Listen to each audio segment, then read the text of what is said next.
Howdy heroes, and welcome to Gamers Heroes video review of the horror title Anna. I'm Captain Camper and I will be bringing you through on my first journey through the game.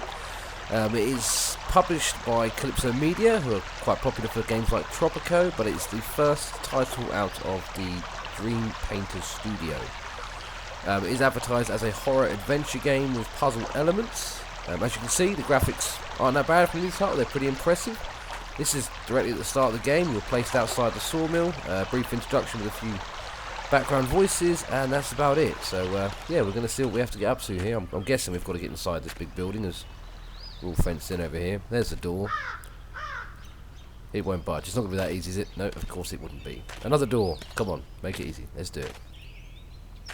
That's not a door, it's just walled. Alright, so we have to open this door somehow.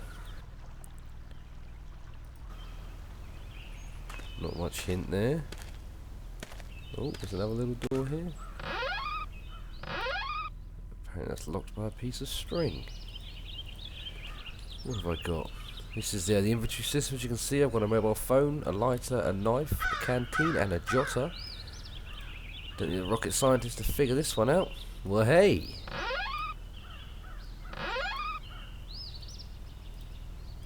Can't see anything. I need to find a light. I think I've seen this in a video somewhere because I remember this all too much. There we go. As you can see, you can examine most of the items. I'll bring up a little bit of story and that kind of thing, a little bit of information on the item, but for the most part, it doesn't really do you any favours, doesn't help all that much. Some pine cones. Well, this is my first actual playthrough. I have seen some videos, so I'm probably going through this a bit quicker than some people would at this particular stage, because yeah, just watching the videos I was quite amazed that they'd figure it out, to be honest, because it is quite, I mean, you just see me now, I'm picking up random items, you've no idea how these are going to be used, but then you put them to use and it comes across like a sort of a really complicated Resident Evil puzzle. So I've got a branch, there's a rather large rock blocking the water there, and I know there's another mirror shard under there. Apparently not. Just do what I say, you bloody game. On a big rock. Thank you. There we go. That's what I tried to do in the first place. Use it again. The inventory system is a bit awkward. For example, like when I click use item, I would like it just to close the inventory rather than have to do that yourself. It is a bit finicky, but it is their first title. It is an indie game. You know, it's not got millions and millions of dollars backing it and hundreds of people working on it. It's quite a small studio. Alright, I need some water for something as well. I do apologise about the sounds. You can't actually turn down the sound effects in the game. Only the music, so it can be probably difficult to hear me at times. And then I remember rightly, I have to use that. Yep, there we go. Can you hear that? You hear the freaky voices in the background there, not nice. We are nothing like you. So how you're meant to figure this out without watching a video or seeing some kind of tutorial, I wouldn't know. But that's set the door lock on fire. And when I put that out, it's now openable, which is defies all logic in terms of basic games. But there we go. I'm inside the sawmill. This is pretty much the game. It's the sawmill. It's not a massive game. I think it's $9 on Steam, which is about £4 or £5 for those in Europe, or England, I should say. It's not very expensive. I've seen playthroughs where they've finished in the space of 5 or 10 minutes. So, you know, it's an experience rather than a game. They do have the survival element sort of missed a little bit. You know, it's not a survival horror as such, but it is a horror adventure game with puzzles. You can see here, this is a note. Basically, this is the clue. You know, obsessed by such fury, he stretched out his arm and out to himself with the heated blade. At last, he had fulfilled the rite. Only when he had seen his own blood pollute the limphied water, he realised he was drawing to the truth. So, that's supposed to be enough information for you to solve this first puzzle.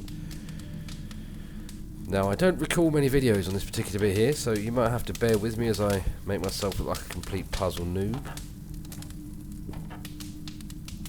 Appears I can do something with these.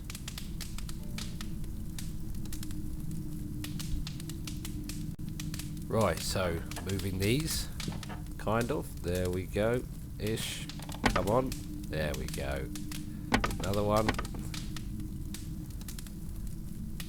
Oh, there we go. There has to be something. Pick that up.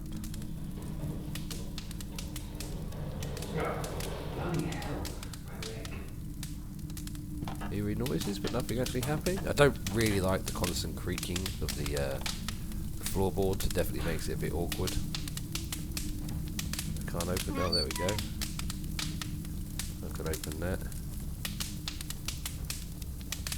It's fire in the stove. Yeah, I got that much. Thank you very much.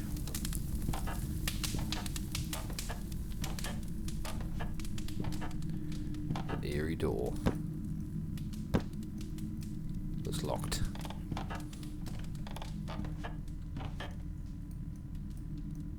The drawer that's locked.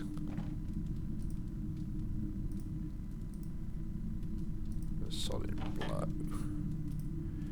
Comes that useful branch again. Or not.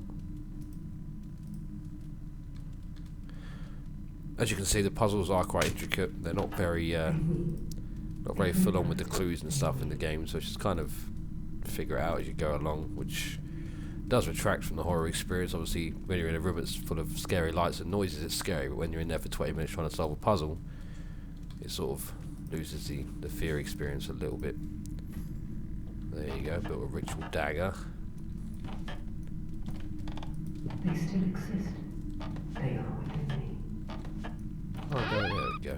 Bloody door. You seek a truth which you can never understand.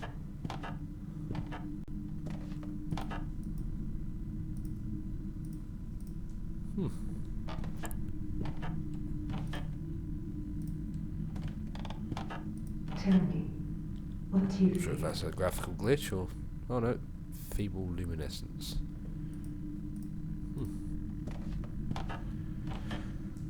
So again, obviously you've seen me in the outside in the first room. Despite the fact it's advertised as a horror adventure game, it does feel a lot more like a puzzle title.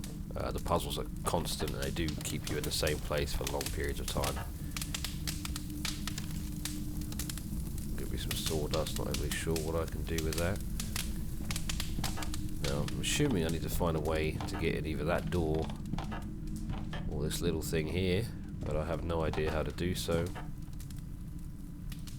It's a padlock. Do I have anything that can break a padlock? Not really. I suppose I could fill the canteen up in the giant puddle over here.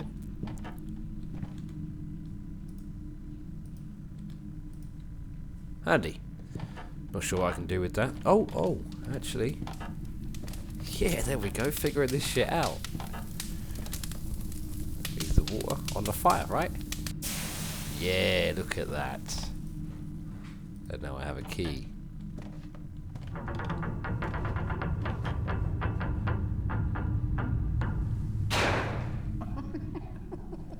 I did jump there, I'll be honest, I did jump.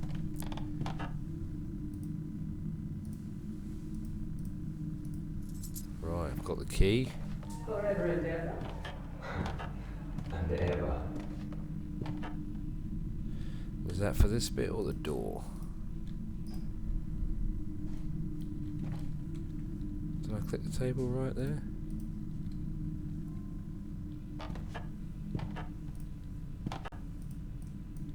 Guess it's for the door then.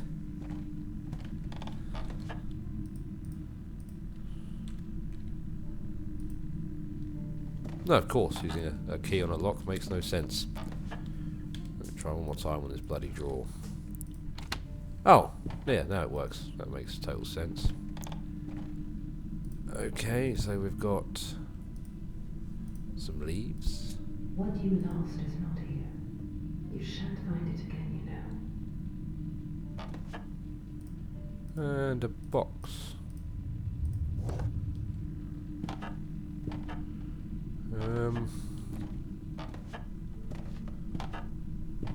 Must be something I can do with this hole.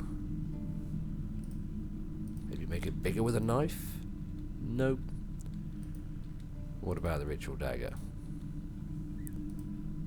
Nope. What about the strange box? Oh, well, hey!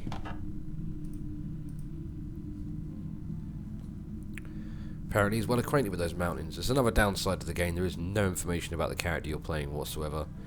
I don't even know if it's male or female. It is quite a downside to the game. Obviously most games nowadays the protagonist is just as important as the game itself. You know, games do sell just based on the character's personality and background information, whereas in this game there is neither for this guy at all. I was told there's a PDF document that comes with the game or is available somewhere that explains the character's background, but it's not really something you should have to go out of the game to explore. It should be sort of introduced at the start, or as you progress it may become more apparent later on in the game, but I mean so far there's very little to it, and from what I can tell there's only about 1 or 2 hours gameplay from it, assuming you solve the puzzles at a relatively quick pace. I'm not really sure what I'm supposed to be doing now.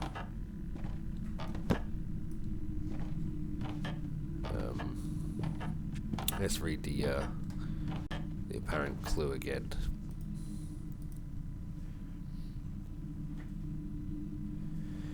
Cut himself with the heated blade. Limphified water. Okay, so go away. I need to cut myself with a heated blade by the water. So on that one. Nope. What about the other one? There we go. So I've got the heated blade. Nope. Not really sure what I can do here. Oh, actually, that rings a bell. I think I've seen a video of this bit. There we go. So the sawdust makes a transparent bridge across the water, which makes absolutely no sense whatsoever. We'll go over there and see if the knife thing works now. Oh, apparently so. That's pretty freaky. Who are you? It doesn't hurt anymore. How did you do that? Wait, don't run off. At least tell me your name. Yeah, quite bizarre, and still not telling me anything about what's going on whatsoever. Now what am I supposed to do?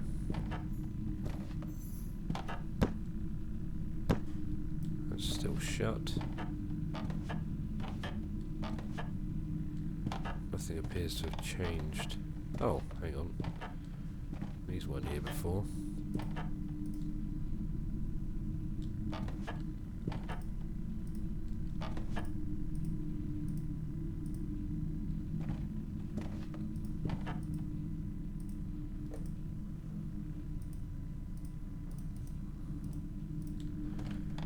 So the paintings appear from nowhere and give me no clue what they're doing there.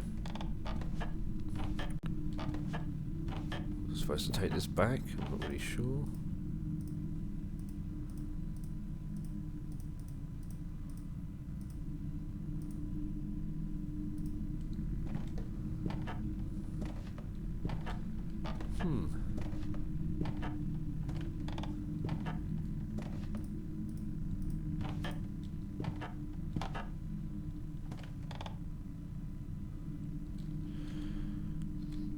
Yeah, well, this is why you do your research before the review, so you don't walk around like a clueless muppet. After I've searched this whole room, well, yeah, but that pretty much explains this game to a T, is coming across puzzles you have no idea how to solve, spending 30 to 60 minutes solving them to move on to 10 seconds later finding another one. There will be a full written review that will be slightly more in detail. The link will be in the YouTube comments below and the description. So check that out. Hopefully I will get through this at some point, but I don't want you guys to sit there for an hour and a half on my twiddle my thumbs trying to figure it out. We're going to be having our biggest ever game giveaway on the website shortly, gamersheroes.com. It's going to be featuring some of the top stuff from the Eurogamer Expo. There will be free t-shirts, posters, pens, beta codes, free game keys. There's all sorts of stuff. It's the biggest giveaway I've ever had, so check the website. There'll be more info on it by the end of today, I think. The podcast will also be up, so be sure to check that out. I'll catch up with you guys next week. Bye-bye.